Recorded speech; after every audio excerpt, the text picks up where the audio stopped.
to Freshly Forever, a podcast that gives you fascinating insights week after week. Here's your host, Vi Kumar. I'm here today with Hannah Testa.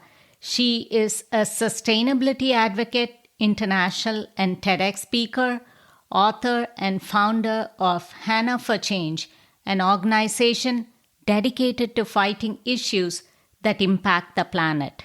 Hannah is a vegan who enjoys healthy living and loves to share her passion with others. She excels at partnering with businesses and government to influence them to develop more sustainable practices. Hannah has received numerous awards, including the Teen Earth Day Hero by CNN, the Young Superhero for Earth Award by Captain Planet, the Action for Nature International Young Eco Hero Award, the Gloria Barron Prize, and many others. She is a board member, advisor, and youth ambassador for several organizations. Most importantly, Hannah is the author of the book Taking on the Plastics Crisis. She has also appeared in a number of newspapers, books, and magazines across the world. I'm super excited to welcome Hannah to the show. Hi, Hannah. Welcome to Freshly Forever. Hi, thank you so much for having me. I'm excited to be here. You have been doing a lot of work relating to the environment, and I just am super thrilled about whatever you're doing. So I felt the voice of youth certainly matters, and how you are transforming the world, one cause at a time, is something that I thought would be a great topic and point of discussion here. So when do you think you started being an environmental activist, Hannah? And as far as memory could tell, what was it that brought about an initiation in this sphere? I definitely grew up loving animals and the planet, and that's definitely something my parents installed in me at a young age to appreciate nature and spend time outdoors. And I'm so grateful that I grew up with those experiences. And around the age of 10 was when I first started learning about endangered animal species. And it broke my heart as a fourth grader to learn that the animals that I loved could go extinct during my lifetime. These animals that have roamed the earth for millions of years. And I knew I had to do something. So I started going online and I found which organizations were helping to protect the endangered animals I cared about. And I chipped in to help, and I started working on their campaigns, collecting petitions, doing fundraisers, doing drives to collect items and donate them. And eventually I started my organization, Hannah for Change, to create my own projects, campaigns, and events about the issues that I care about. And just through work through endangered animal species, I started learning about environmental issues because of their impact on animals. And around the age of 11, that's when I shifted my focus more on environmental issues and mainly the issue of plastic pollution. And I haven't stopped since. I'm 18 years old now. So for the past 7 years, I've really focused on environmental issues, but also I do still do animal rights issues as well. But I mainly talk about plastic pollution and its impact on our oceans and our own health as well. Oh, that is just fascinating. It seems like, you're really passionate about animal welfare other than, the plastic side of it, which we are going to cover in detail. It also seems like you took this up very early on in your life. How have you transformed or made the situation better for animals to be treated right? I know you were involved in bills at the state level, federal level. Can you tell us about that? Of course. So I've also done a lot of work in the policy side of things. That's also one of my passions. And so I introduced a bill here in the state of Georgia where I live, a statewide bill to ban the buying and selling of different animal products, mainly elephant tusks, rhino horns, and shark fins here in the state of Georgia. Unfortunately, that bill did not pass, but I did introduce that in the state of Georgia. And since then, I've lobbied for the national shark finning bill with senators and representatives in my state of Georgia. And I've also just worked on a lot of campaigns regarding animal rights issues. I'm also a vegan, so I do some campaigns focused on that. I was part of the $1 Million Vegan campaign back in 2020, which was a campaign to try and get more people to partake in Veganuary, which is going vegan for the month of January. And for every person that committed to going vegan for the whole month, we were able to donate $1 to an animal sanctuary. And so we got over $400,000 to donate towards animal sanctuaries. Oh, that's fabulous. And I think you'll be very happy here to know that I'm a vegan myself, and my Yay! daughter, who is your age, she is a competitive tennis player, but she eats vegan also. So I can just completely relate to whatever you're Yes, doing on that front and how much you enjoy veganism. And thank you for your efforts on that front. thank you. And February 15th, 2018 happens to be a very remarkable day and a memorable day for you. What makes it so significant, and what from that day is vivid in your memory still? Yeah, so for most people, February 15th is any other ordinary day, but for me, it's very important. Back in 2017, I declared February 15th as Plastic Pollution Awareness Day in the state of Georgia, which was the first event of its Uh-huh. kind. And I was 14 years old at the time, working with a Republican state senator to declare this day. We had over 90 global organizations that were supporting this effort, and it was seen all across the world, this initiative that I started here in Georgia. And now there's young people in other states trying to recreate the day where they live as well. And it was also a great way to inspire other young people to get involved in policy. It was a great introduction for them to see, oh, I don't have to be of voting age to get involved in policy. I don't have to be an adult or even a politician. I can do something even now in school. So I was Uh-huh. able to get a lot of other young people to join me in that effort. A lot of artwork from young people were there. So I had a room in the Capitol to educate people about plastic pollution and why we're even having a Plastic Pollution Awareness Day. And so that was a huge success. And I had so much fun doing it. And so many people all across the world were able to learn about plastic pollution, even though it was just declared here in the state of Georgia. And even though it was a huge success, I also faced some challenges. Challenges are inevitable, but unfortunately, the plastic industry wanted to stop my day and stop the work that I was doing. But fortunately, I was able to compromise and still have the day. But the crucial thing that I had to sacrifice was speaking on the Senate floor, which was something that I really wanted to do and have that opportunity to address all of the decision makers of my home state. And the following year, I recreated the day and I was fortunate to get that opportunity. So February 15th of 2018 was when I got to address all the state senators about plastic pollution and how important it is to have government action on these issues and specifically on plastic pollution. And that moment is very pivotal for me. And I mentioned this in my TED talk that I was sitting on the side of the room waiting for my turn to speak, and there was another adult speaking before me, and no one was paying any attention to her. And I felt so heartbroken that I've worked so hard to get here, and I was so encouraged and so motivated to be here. And all that hard work I felt like was going to go to waste, that none of these politicians were going to listen to what I had to say. But I still, got up on that podium and spoke about plastic pollution. And after a couple of Uh-huh. sentences, there was silence. And every senator had their eyes on me and was listening to what I had to say. And that was a very monumental moment for me. And it really resonated with me that young people have voices and we are being heard. And it's so important for young people to speak up on these issues, especially because many adults and a lot of these decision makers don't hear from young people enough. We're still their constituents. We need to talk to our representatives and tell them what we want them to do for us, what bills and legislation we want them to support. So February 15th is very, very important to me and also important to a lot of other young people, especially people in the plastic pollution space.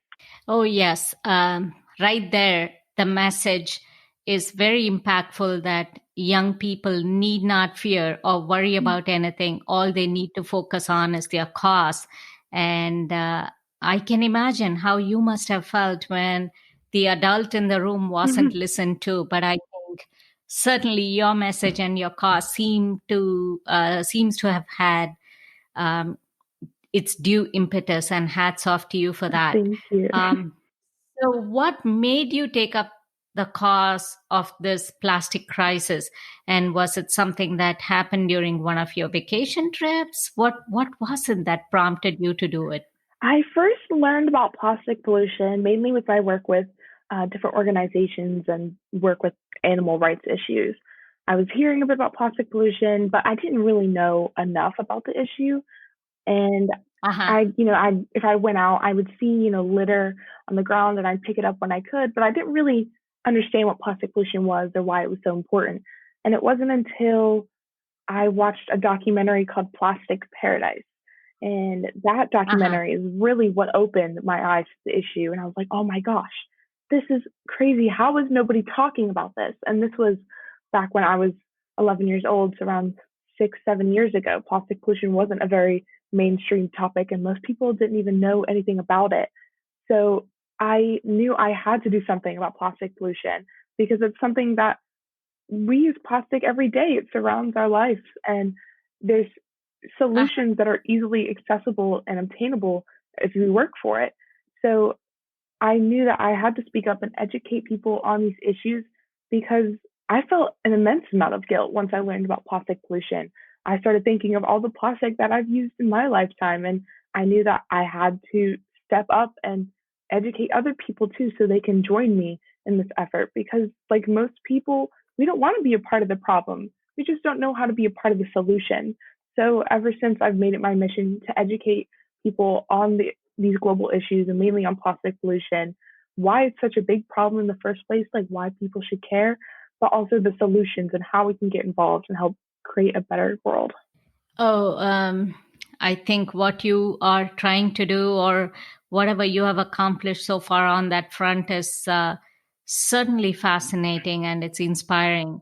I know you were in Hawaii, and that was exactly, what I was trying to see. If that vacation trip, I know you probably did something. Yeah. Based on my research about you, I know there was something significant that Yeah. happened in that Yeah. trip. I went to Hawaii about 2 years ago and I went with a couple of my friends and we did a beach cleanup on a beach in Hawaii that actually is closed off from the public. So all of the plastic that was on the beach all washed ashore. Nobody left it there because it's a private beach. Uh-huh. And there's probably around a total of 15 of us. We spent a couple of hours cleaning up the beach, and we had around 500 pounds of plastic from this small section of the beach that we cleaned up. And it Oh was gosh. all kinds of plastic that you can imagine, every color, every size, every type of plastic.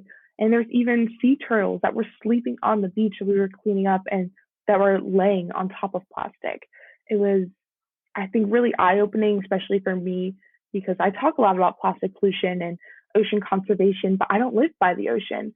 So I don't see it firsthand like a lot of people that do live on the coast. So for me to be there and physically see how much this plastic is having an impact on just this ecosystem here alone, on this one beach, let alone all the coastlines all across the world. So was the documentary that you watched, and plus what you watched in person on this trip, something that became highly relevant to you in terms of what you needed to do more on this front? Definitely. Once I started, learning about the issue and also seeing it firsthand, it definitely fired me up to do something about it and educate people on it. Because there are, like I said, easy solutions, things that we can do in our own daily lives, but also things that we can do to pressure businesses or government bodies to take action on. Okay. So, what challenges did you foresee when you embarked on this mission or cause, or did you not see any? Given you were very young, and you have just been so enthusiastic all along about this mission, that you probably didn't see what some of these adults may just, bring in terms of, whatever challenges lay ahead of Mhm. you. I knew that not everything would be easy, but I don't think I anticipated what would happen, the challenges that I would face. I think I always thought that I was doing the right thing and everyone would agree with me. But I've learned a lot Uh-huh. along the way that you won't always find people that agree with you and don't think like you. So that was harder for me to understand, especially when it comes to issues like our planet and animals, that not everyone's going to agree with you on those things. And also learning that some adults will try to diminish me just because of my age. They don't think I'm educated enough or know enough about the issues. So those were not something I definitely anticipated and something that I had to learn to overcome. But also just I had some internal challenges as well, like burnout, uh, trying to overwork myself and do as much as I can. Well, Uh-huh. it's hard. I always want to do as much as possible for these issues I care about, but it could take a big toll on you. So whether it's like external challenges like other people or just internal challenges, I've definitely focused on, you know, working on myself and focusing on my own mental health, but also surrounding myself with a strong support system that can uplift me when I'm not feeling well. And I always talk about finding your why, finding your Uh-huh. purpose. And for me, my why for what I do is that I want to live on a planet that doesn't need protecting anymore. Everyone's why is going to be different, but once you have your why and you can keep referring to it, that's going to give you the motivation to go through all these challenges that you're going through and push you through and motivate you to just keep going. Yeah, absolutely. I think passion is one, but then, all these internal and external factors, overcoming them, balancing everything. I think, you seem to have just navigated through it really well. Um, so, what role do you think this plastic crisis is going to play as far as climate change? Plastic pollution does play a huge role in climate change. Around 99% of plastic is actually made from fossil fuels. So the more single-use plastics that we're consuming and demanding is going to have a heavier reliance on the fossil fuel industry, requiring more fossil fuels to be uh, ex- extracted. So since Mhm. climate change has really been on the front of everyone's minds, the fossil fuel industries are starting to shift their agenda from, fracking for oil and gas, uh, but for like energy and ethane, but instead using it for plastics. We use around 5% of oil for plastics right now, but by 2050, it's projected to increase to 20%. And we produce over 300 million pounds of plastic every single year, which is crazy Mhm. to think about. That's such a large number. I can't even fathom that. But the extraction, production, transportation, incineration, all of those contribute to climate change. They all release greenhouse gases such as methane and carbon dioxide. So we're seeing a large impact. Actually, over all the plastic production that's happening is equal to 200 coal fired power plants, all the greenhouse gases that we're emitting. So Mhm. there's a huge connection between the two. And I think a lot of times we see them as two very separate issues, but they are very much interlinked and interconnected. And plastic pollution is a huge contributor to climate change. And a lot of people don't even realize it. So I've definitely seen a shift in just the plastic pollution space, all the other activists realizing that we need to talk more about this. A lot of people know a bit about climate change, know a bit about plastic pollution, but they're very much interconnected. Yeah, I mean, all the carbon dioxide Mhm. emission and such, it's like so detrimental. So, if you were to highlight the areas of impact that human beings are perhaps not realizing and whatever is detrimental to one's health, what would those be, Hannah? Definitely plastic pollution, plastic's impact on human health. We talk a lot about the pollution side of it, like the after we use it, it ending up in the ocean and impacting animals, but it's also having an impact on humans all across the globe. Every 30 seconds, someone in a developing country dies from a disease caused by plastic pollution and waste. And we are surrounded by plastic, and plastic leaches toxins Mm. and chemicals into our bodies, and we don't even realize it. It's we know that it's having a huge impact on marine life, and we are eating the seafood from the ocean. we are eating around 5 grams of plastic every week. That's about the size of a credit card. And that's from all the seafood and salt we're eating, as well as just from our drinking water and I think beer as well. So we've already seen it in our bodies. And even back in December, scientists have said that they found microplastics, like small particles of plastic, in human placentas just recently. It's being found in human organs, and it's been Oh linked no. to things like hormone disruption, endocrine disruptors. It's a possible carcinogenic, and many people don't even realize it. So there's also been a shift to talking about the health impacts, because when you talk about things happening in the ocean and it's far away, people are more disconnected. But this is something happening to all of us as we speak. Yeah, I mean, you touched upon, how plastics, just leach into what we eat and, all of that. And most people leave plastic water bottles in hot Mm, cars and they don't even realize how detrimental and carcinogenic that can be. So I think you, being so young, you realize it. But there are very many adults mm, out there that do not realize that. And I think the shift to sustainable products is highly mm, significant and important. You touched upon impact on pregnant women and mm, fetuses, and that's also something really eye-opening there, Hannah, because most people don't realize what we consume mm, like goes all the way, and it's just it's just so hard to even fathom, but that's all mm, so mm. relevant whatever you're doing. And I know there was a bill in US Congress that was introduced in 2020, and you were instrumental in voicing your opinion on that along with other activists. So what was that bill about? Yeah, so the National Break Free from Plastic Pollution Act was introduced February of last year, just before all the Uh-huh. COVID, before the pandemic Mm-hmm. breakout. So I did go to the US Capitol and I spoke at the introduction for that bill with other activists and members of Congress uh, to try and get more people to support the bill, right as it was introduced in February. But the National Break Free from Plastic Pollution Act is the very first national bill that is talking about plastic pollution, which is a great first step. It's very long overdue, but it's a great Mm-hmm. first step. And actually, there's a second part of the Break Free from Plastic Pollution Act coming out later this year.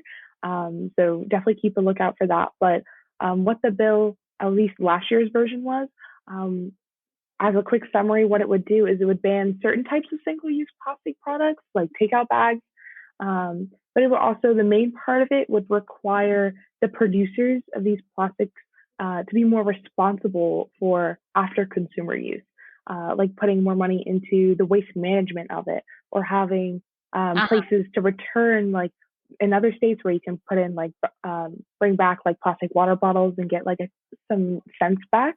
So having initiatives like that just to encourage less of this plastic waste ending up in our landfills and overfilling them, or ending up in our waterways and into our oceans. It's great that people so young like you are taking to such initiatives. At the barest minimum, what is it that Mm, you would tell people to kind of stop mm, doing, in terms of their switch to how they can switch to sustainable mm, products, and what they should avoid. You touched upon mm, reusable, or rather like you touched upon the need to eradicate mm. plastic bags and things like that. And I know you're big into sustainable products and offer greener alternatives for people to use, and there's even discount codes on your website, hannahforchange.com. So can you talk about all of that? Of course, yeah. On my website, I do have a tab called Sustainable Alternatives, and it's a section of my website that has all the brands that I love that have missions focused on ending plastic pollution, or at least doing their part Uh-huh. within their own businesses. And they all sell sustainable products that can help people shift away from plastics. And there's also discount codes I included in there as well. I just wanted to have a central spot for people to go to that don't know where to start or don't know where to find good products because there's a lot out there. There's also a lot of greenwashing out there. So it's so important to find businesses and brands that truly care about these issues and have a strong mission to focus on these issues. So um, that's actually my website. Highly encourage people to check that out. But to start off, for the easiest thing to do is to stop using single-use plastics as much as possible. Sometimes, we don't even realize certain things are single-use plastics. So sometimes you just have to reflect sometimes and think about more often throughout your day, like, oh, this is plastic and this is plastic, and think about ways that you can switch them out. Oftentimes we talk about plastic bags or straws or plastic bottles. Those are great ways, great things to start off and switching with reusable items. But there's also things that we don't realize, like polyester in our clothing. So something as simple as not buying polyester clothing or buying foods in bulk or plastic free if possible, and checking your cosmetics to have less packaging and plastic exfoliants in them that we wash down the drain. Mhm. But we also vote with our wallets every day. It's so important to support businesses that are doing good and have a mission to do good and are not focused on greenwashing, trying to trick you into thinking that, they care about the planet, but really their initiatives are very weak or misleading. So definitely be on the lookout for that. But you want to support businesses doing good and don't support businesses that are not aligned with your mission. And if you want to take it a step further, you can also like write letters to business leaders asking them to transition to more sustainable practices. You can reach out to representatives to support bills or even testify on legislation pieces. There's always a lot of things that everyone could be doing. And those are just a couple of things that I always recommend for people. But the best place to start is to educate yourself as much as you can on the issue, become a mini expert on it. So then you can Mhm. go educate others. A lot of times it's just individuals communicating and spreading knowledge within our own network, and then they can do it within their network, just spreading the word as much as possible so that more and more people can get involved. Oh, yes. Fantastic message there, Hannah. I think bringing one's own shopping bag to the grocery store, um, and then refilling their water bottles using, like a glass or stainless steel, whatever that may be. I think those are all great steps, and eliminating the plastic straws. I think right there, Mhm. those three things can make for a huge change and something that's simple and easy for any human being to adopt in their daily lifestyle. That's fantastic. Um, how has whatever you advocate for impacted how you eat and how you have tweaked your Mhm. lifestyle? I know we started talking about your Mhm. veganism, and so what literally caused you to become one? Okay, yeah. So I first became a vegetarian probably when I was around the age of 7. I stopped eating all seafood and meat Uh-huh. because I loved animals and I didn't want to eat my friends anymore. And as I grew older, it was about 3 years ago, um, I started learning about veganism, but I went to an animal rights conference talking about animal rights issues, and a lot of people were talking about veganism, and we went to a pig vigil that night. And what that is you go to the slaughterhouses where the trucks are pulling up, and you give the animals there water and love before they go in, because oftentimes they've never received a kind human hand, or many times when they're traveling on these trucks for days, they don't get food or water. Uh-huh. So it's not a protest because we know we cannot stop these trucks. It's not possible to make sure they don't go in, but it's like a kind demonstration of just showing love and compassion towards these animals. And I was, it was a very emotional day for me. I was so overwhelmed with emotions, Oh, I and can it was, imagine. yeah, it was so heartbreaking, and just seeing them, seeing the fear in their eyes, it was so heartbreaking. And I remember the last truck, there was one pig that screamed the whole way in. And even though I've never eaten pig just due to my own religious beliefs, I didn't want to contribute to this anymore. Not for pigs, not for cows, chickens. I knew I didn't want to be a part of it anymore. Um, so since that moment, I had decided I wanted to go vegan, mainly for the animals. And but through that, I started learning about how going on a vegan lifestyle or just consuming less animal products, how much of an impact that has on our environment. And through my work through plastic pollution, I've learned a lot about, seafood and the plastics that we're eating through the seafood we're eating, and some of the chemicals and things like mercury that we're eating a lot Mhm. of through our seafood. So I always encourage people to just reduce the amount of animal products they're eating and try more vegan foods. You don't have to go fully vegan. That was just the journey that I ended up taking. But I always encourage people to at least take that step and get out of your comfort zone a little bit, and really see the enjoyment of eating a lot more plant-based foods. Oh, yeah. I mean, a lot of people think, oh, I'm pescatarian. And so, Mm-hmm. I'm not eating core meat as much. Mm-hmm. But like you said, there's so much in the fish, and Mm-hmm. um, plastics get into food like fish, and it impacts health. And right there, like you brought up a great point. And so when exactly did you switch to being vegan altogether?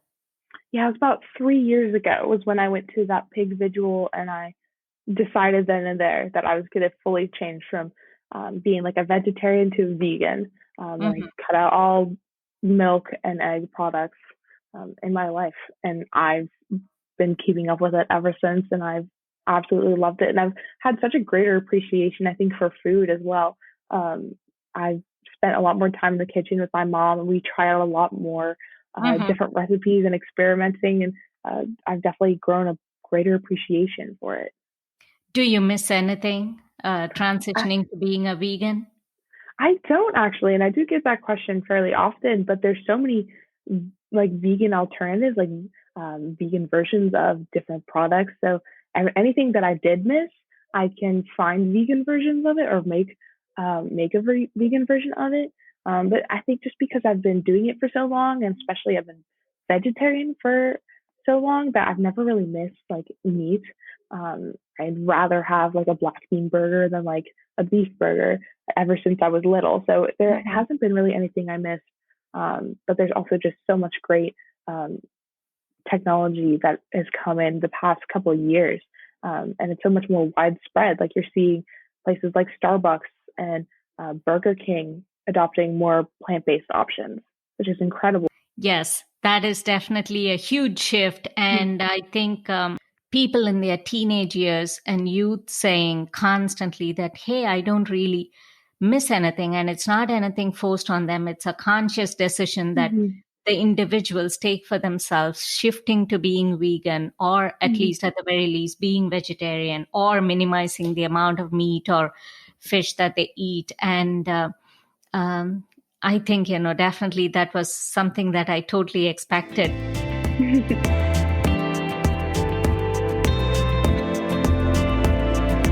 Back in a moment with our guest on Fresh Leaf Forever.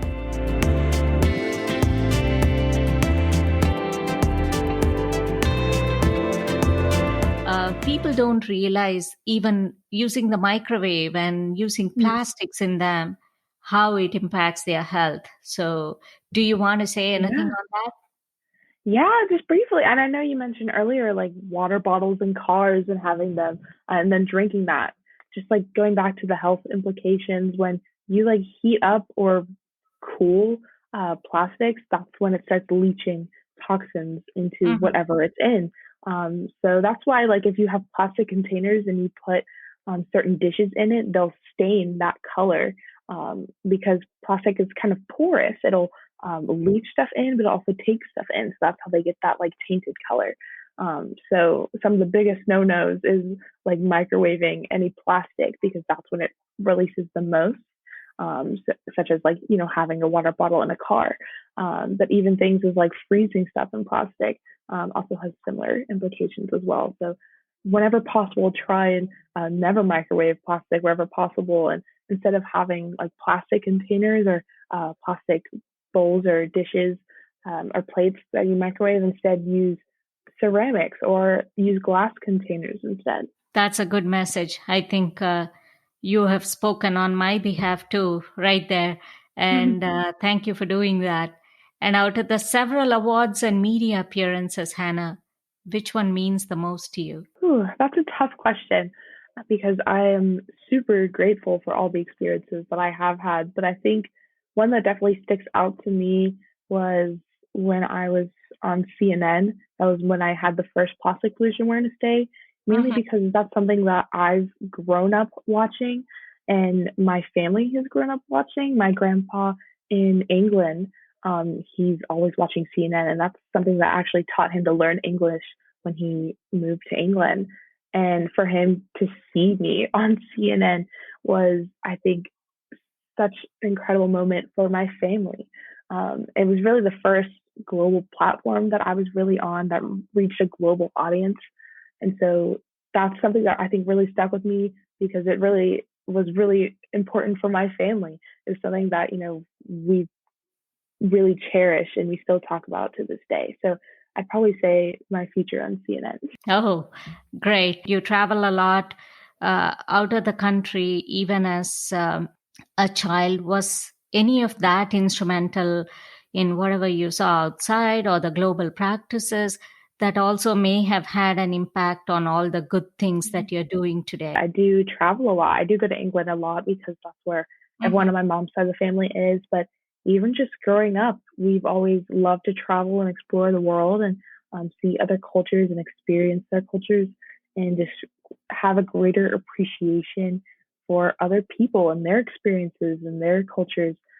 So I've really just grown up with that. And I know that not everybody gets those opportunities, but I've always been super grateful to have those opportunities. And I've definitely learned a lot from them too. And I think that's definitely made me a better ally and a better listener, I think, as well, to see the struggles that all kinds of people go through.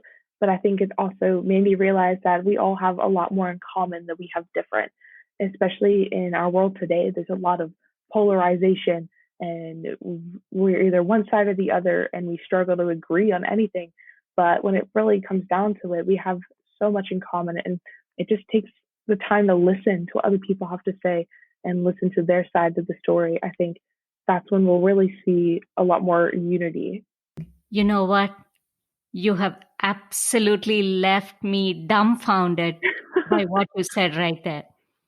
As an 18-year-old, you have echoed what I have felt as a parent of a soon to be 18-year-old. Mm, Because I always say this, I think we have a lot more in common, is the mm, very nice way you put that across.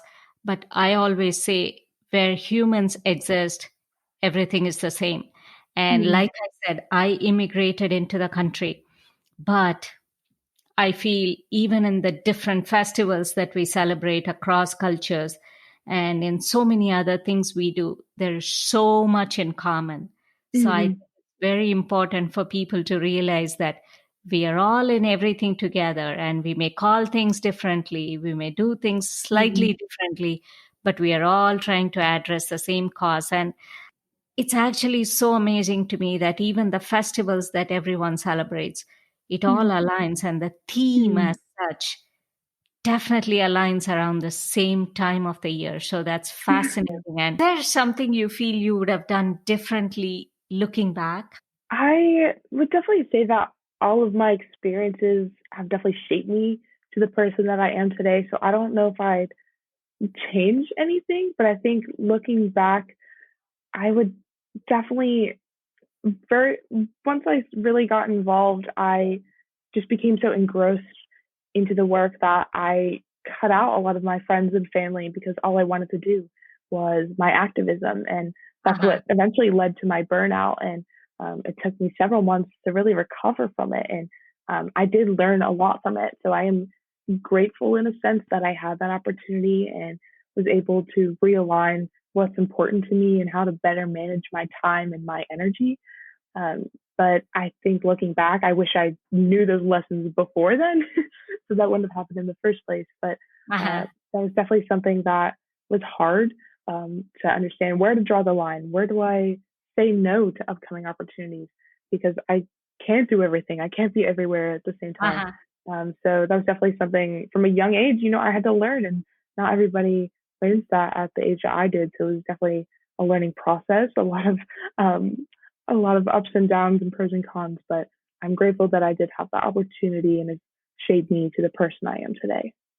Oh, perfect. And so I know you talked about burnout. How is Mhm. it that you balance school and all that you do? I know somewhere that must have been a factor too, because being a good student, I know you are an honor student and you're a great student. And so I think that must have been one of the factors, involved in the burnout. And it seems like you wanted to be involved in everything, and your passion, made you want to do things, one after another. And, oh, I just want to accomplish this right away type of feeling.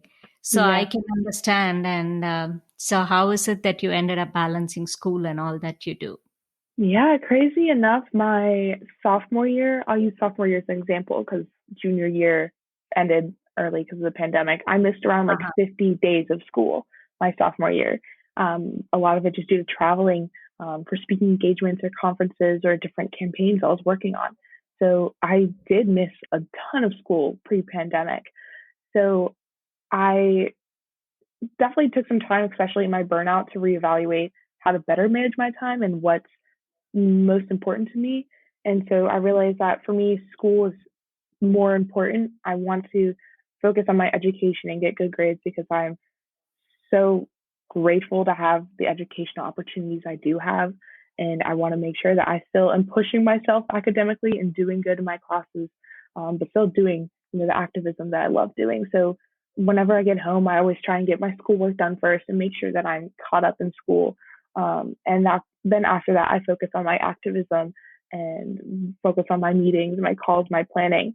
But then I always make sure I carve out time for friends and family and just connecting back to the people that are my support system and make sure that I don't burn myself out again, taking time to do the things that I do enjoy, whether it is just, you know, sitting and spending time with my own thoughts or just scrolling through social media online, just taking little pauses as well. So I'm not constantly overworking myself, but I've definitely started doing a lot more planning and writing out my things to do for the day and better organize my time to make sure that I get everything done that I want to get done throughout the day.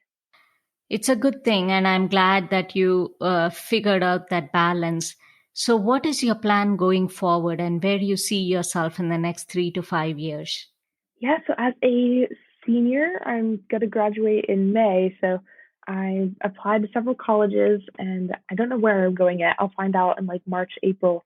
But I want to pursue environmental studies and sustainability and mainly with a focus on like legislation and policy.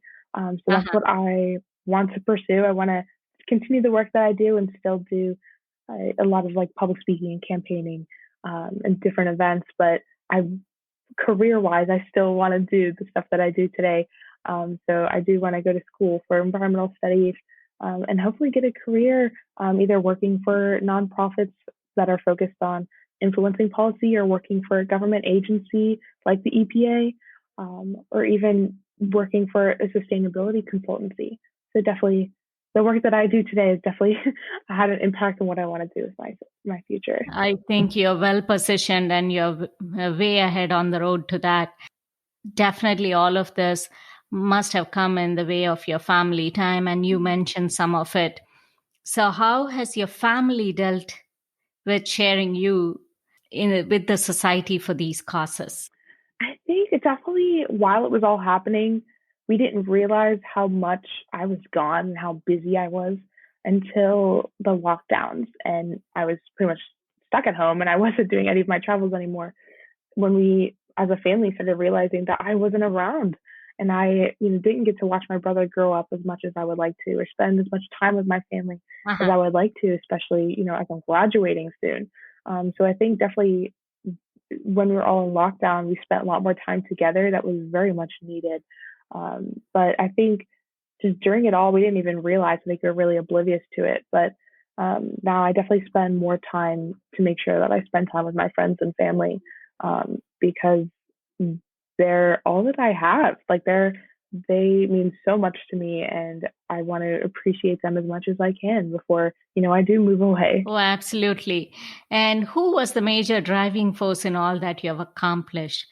we have talked a lot about the what or why factors, I guess, and all the challenges, but who was instrumental in motivating you to do what you do?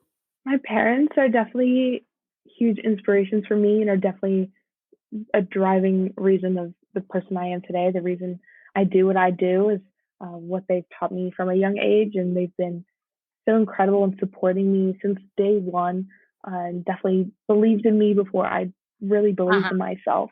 And they're still my number one supporters. So I'm so honored to have such incredible parents. Um, and also my brother, even though he's 10 years old, a lot of the work that I do is, for him and his future, and just for our generation as a whole. And I think what also motivates me and inspires me is seeing other young people that are doing incredible work. From a young age, I felt really alone. I felt really isolated because social media wasn't as mainstream. And 7 years ago, there weren't many activists, and there weren't many activists in Mhm. my area. There wasn't a whole lot of people like me. And so, still going to school and still doing the work that I did, it was hard because my classmates and my colleagues, my classmates, didn't relate to me on that sense. And so I felt really alone and isolated. But, working with other young people and seeing that other young people are having incredible successes on their campaigns and projects definitely inspires me that there are other people out there like me, and they're doing incredible work, and we are leading the change. There are so many young people that are having such huge impacts in their communities, whether it's local, statewide, or nationally. Fabulous. And I'm sure every journey comes with some fun element or something weird that happened along the way. So, is there something that you would like to, just revisit, recall, share here in this forum? There's so many fun stories. um, I'll share a couple brief ones. Um, One of the first that comes to mind was I've actually grown up watching this one, a couple activists, youth activists, like on TV or just online, and I was truly in awe of the way that they spoke and how well they were able to correlate such an incredible team together to accomplish Uh-huh. their goals. And they were such huge inspirations for me, and I looked up to them so much. And now they're both some of my close friends, and we work alongside each other, which I think younger Hannah would be so awestruck and be so excited to hear that, that the people that I looked up to are now my friends. Um, but I think something that's really funny is because when I do travel a lot, so I also have a lot of like funny traveling stories. Like one time we we had a very last minute trip. Like I was supposed to be somewhere and I didn't receive much notice. It was I want to say like 4 days notice. They told me on a Sunday and I left that Uh-huh. Thursday. And it was almost like a 24-hour flight with like layovers. And we finally got there and we didn't have our suitcases. And I was speaking in around 3 days from when we Uh-huh. landed. So we were hoping we'd get our suitcase the day after, and it didn't arrive. And I happened to step in black tar and ruin the only pair of Oh shoes my. I had because the rest were in the suitcase. So it was that trip was a lot of fun. It's actually one of my favorite places I visited to, which is Bahrain. But I had to wear flip flops, and I was in the same clothes that I was wearing for the 24 hours of travel. And then the next day, still no suitcase. And then thankfully, the morning of when I was supposed to speak, we got our suitcase. But it was a hectic couple of days trying to deal with it. But thankfully, it did work out in the end. Well, I can imagine your mixed emotions or anxiety, if you will, because as a teenager, you certainly wouldn't want to get on the stage with flip flops. And I mean, Yeah, leave alone teenagers, exactly. It was anyone, but still, I think at that age, it certainly yeah, matters a it was lot to you guys on certain aspects. yeah. I don't. Definitely. And it was a huge event. It was televised. I think like 11,000 people saw it, and people that were there the Prince of Bahrain was there, and there was like 1,000 people in that room. And I was like, I cannot wear flip flops, jeans, and a t-shirt to the speech. So I'm glad it worked out in the end, but it was definitely definitely a fun story to tell. I know. I mean, who would realize this kid is not in, top form or top shape because she didn't get her Yeah. suitcase, right? I can imagine. So, what is your role in taking this message internationally? You have said you have traveled a lot. So, have you been to most continents in the world?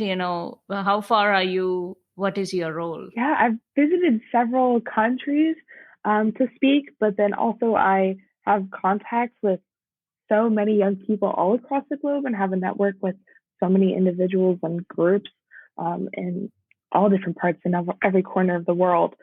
So I definitely do a lot in the youth engagement aspect, inspiring other young people to take action on the issues they're passionate about. It doesn't have to be, plastic pollution, but realizing that their voices are they can activate their voices and their voices are powerful as long as they find that the talents that they can use and really use it to their advantage. So, for me, I could get up on a stage and talk, and not everybody can do that.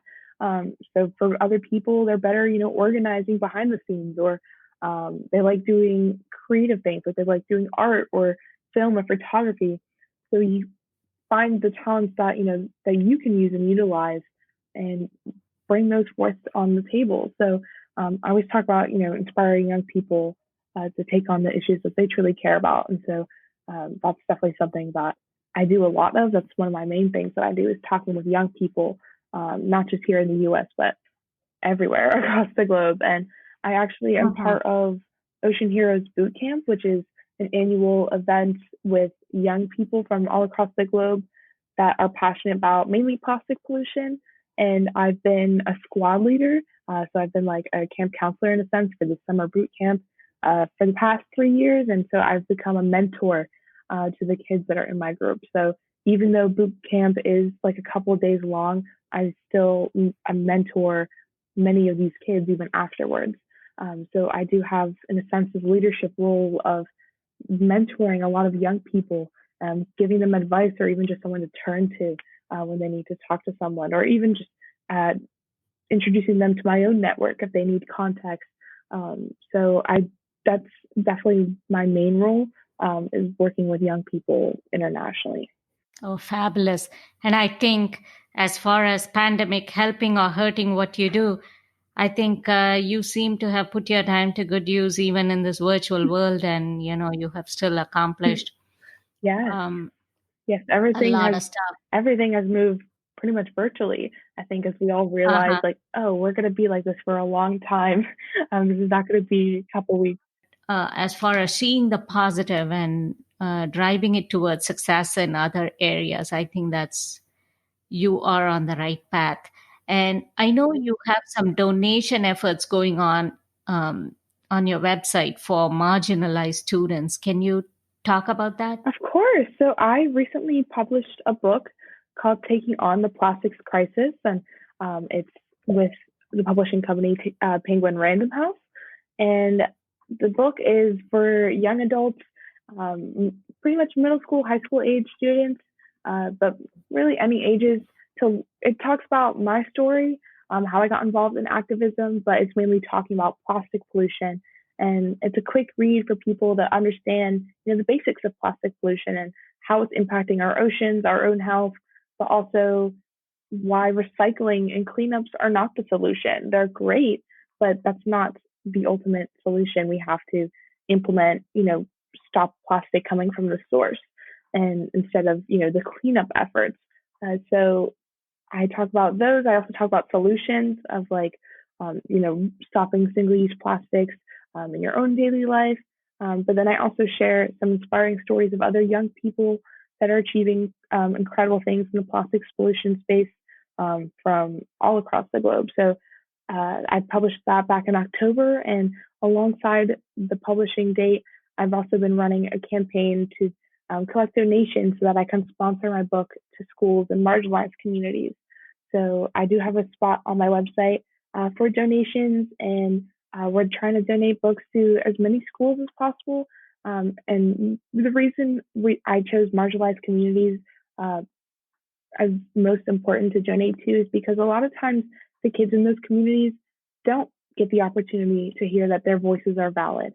Even though the book is mainly about plastic pollution, it's mainly a youth empowerment book to arm themselves with the knowledge of the issue they care about and do something about it. And also talking about other young people that have achieved great work in the book too.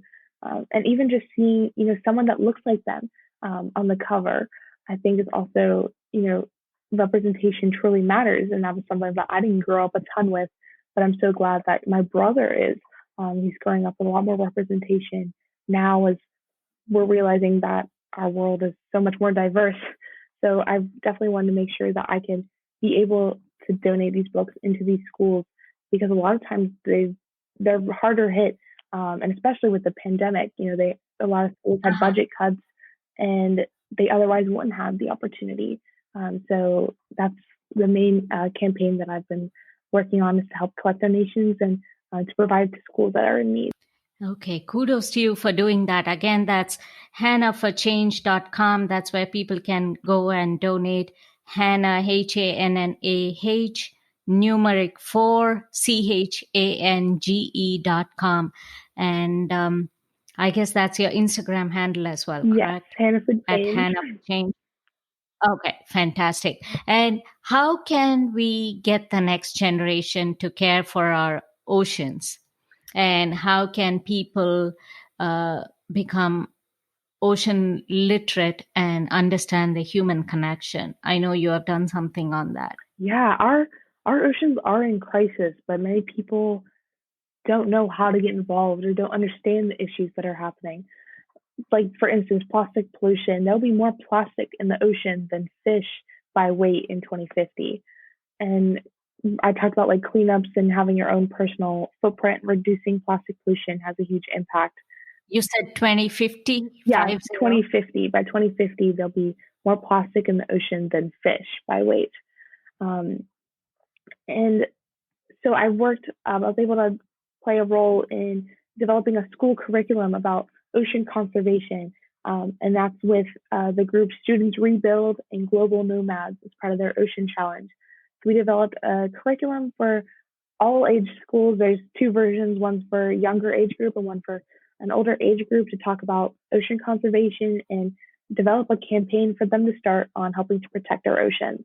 Like plastic pollution, that's a huge issue for our oceans, but even issues like climate change, coral reef bleaching, uh, obviously sea level rise and the ocean acidification that we're seeing.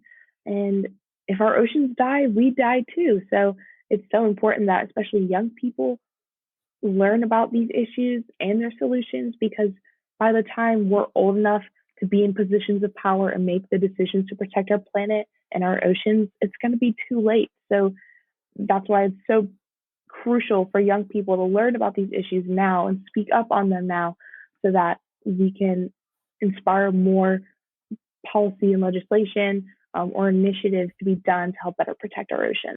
And so you created videos for teachers to use in their curriculum, and you help them take it forward that way, correct? Yes. So there's videos that are a part of it. There's also like brochures and other infographics. There's a ton of info on their website with a ton of different links and resources that are available for teachers to use. Fantastic. Can you give us a answer on how you felt when you got that call from this renowned publishing house when you wrote your book? Because I just want this to, again, like for people, for you to draw inspiration from this. And that's my goal. Yeah, I was definitely crazy. I first learned about it through an email. I got an email from someone saying, I love your work and we would love for you to be a part of the Penguin team. And so later we got in a call, and I think I was just so in awe because I never envisioned writing a book, maybe like down the line. And even though I talk about, youth activism and not waiting until you're older, I think I even predetermined that I wouldn't do that. I can't do that as a young person. So I think even for me, that was something that was a learning moment for me. I was like, wow, I really can do something at any age. Like I wrote the book when I was 17, and I published it right before my 18th birthday. So it was truly incredible. It was a lot of fun to write. But yeah, that moment I think was very pivotal for me, and even just a self-reflecting moment as well. Awesome. And it's part of a series of pocketbook collections, correct? Mhm. Yeah, so it's part of a series called the Pocket Change Collective, and it's different activists talking about the different issues that they're focused on and they're passionate about. One of my friends wrote one, Testa, he wrote one on climate change that are part of the collective. There's some on like LGBTQ rights or racism and gun violence, feminism. So there's a ton of different issues that all these activists are passionate about. And we're having, I think I was the 6th book to come out, and there's 2 more coming out next year. So they keep adding to the collective, which I'm so happy about.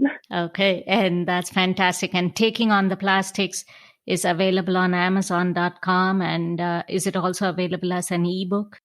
It is. It's available as an ebook as well as an audiobook. I did actually do the recording of me reading the audiobook. So if you'd like to, you can hear me read my book. But yeah, it is available everywhere. But the best place is to find it online and see if your local places have it as well. Okay. I think I would strongly encourage every listener here to support that because those marginalized students would also get to benefit from the donation efforts. And what is your message to the community, youth, children in particular, on goal setting and accomplishment, or as to how you go about it? And what is your message in general to the society? There's a great quote that I love from Robert Swan, and he says, "The greatest threat to our planet is the belief that somebody else will save it." Uh-huh. And I think that's so important because I think a lot of times we think that we're not important enough. Our voices are not valid enough to make an impact, but we all play a key role in everything. But for such huge issues like this, it's going to take all of us coming together collectively. And a quote that I love is that the weight of the world is not as heavy if we all lift it together. It's going to really take all of us doing our part, such as, not taking not taking plastic bags from the store, and, helping with legislation and influencing businesses. But every little bit does count and it does make an impact. It's going to take all of us. So it's so important for you to get involved and learn more and ask yourself, like, what can I do? And then do it. Don't let yourself limit the work that you can do. That's my message for young people. Excellent. I think you have inspired me to do more, and it just makes me want to do more for the causes that pertain to society. And thank you so much, Hannah, for being on the show. And I thoroughly enjoyed having this conversation with you. And as a takeaway from this program, I definitely would like for people to feel inspired and do more for society and for the causes that impact society. And like you said, not wait for others to do it, just take it upon yourself and bring your own bag to the grocery store, fill your own water bottles, do not use plastics, and, follow good recycling practices. And wish you the very best in your future endeavors, and we'll constantly keep checking back with you. Thanks so much for coming. Thank you so much. Yeah, thank you so much for having me. I thoroughly enjoyed this conversation. Before I sign off, folks, I'd like to remind you to follow the podcast at Fresh Leaf Forever on Instagram, at Fresh Leaf Forev1 on Twitter. I'll see you back again next week with another interesting guest and another interesting topic. Until then, it's Vi saying bye-bye for now.